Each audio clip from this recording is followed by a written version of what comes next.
वो इंसान के भीतर जन्म लेते हैं। ये वही युग है जहां मंदिर है पर श्रद्धा नहीं, रिश्ते हैं पर अपनापन नहीं, और भीड़ है पर कोई अपना नहीं। इस शहर का नाम था धर्मपुर। नाम में धर्म था पर आत्मा में सिर्फ अंधकार। यही रहता था आरव, एक साधारण लड़का जिसने बचपन में ही सब कुछ खो दिया। ईमानदार पिता सिस्टम ने कुचल दिए, सच्ची मां समाज ने तोड़ दी। हर रात आरव एक ही सवाल करता था, अगर भगवान है तो ये कलयुग इतना बेरहम क्यों है?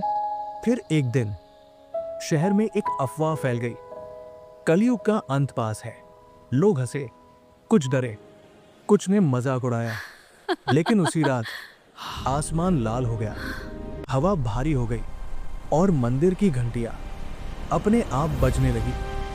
उस रात आरव ने सपना देखा। एक बूढ़ा साधु खड़ा था, आंखों में पूरे ब्रह्मांड का भार। साधु बोला, कलयुग को कोई देवता खत्म नहीं करेगा, या तो इंसान इसे बचाएगा या पूरी तरह डुबो देगा।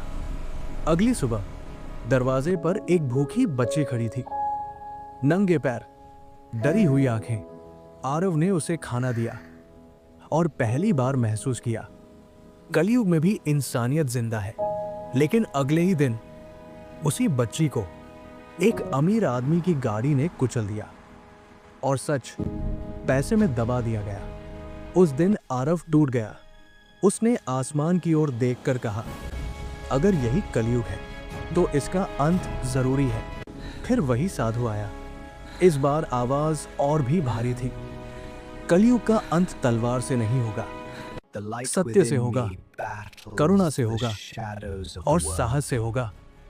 उस दिन के बाद आरव ने झुकना छोड़ दिया। उसने सच बोलना शुरू किया, गलत के सामने खड़ा हुआ, डर के बावजूद सही किया। लोग हंसे, फिर धमकाया, फिर मारा। खून बह रहा था, शरीर टूटा था, लेकिन आत्मा शांत थी, क्योंकि वो गलत के साथ नहीं था।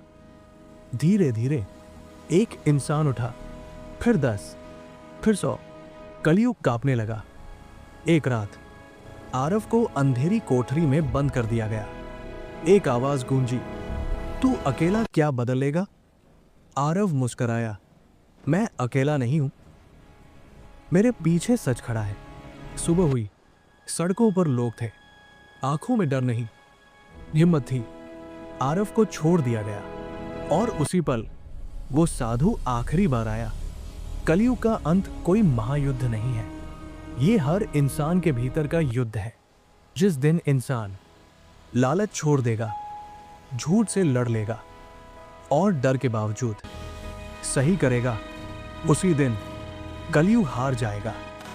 साधु गायब हो गया। आसमान साफ था, हवा हल्की थी, मंदिर की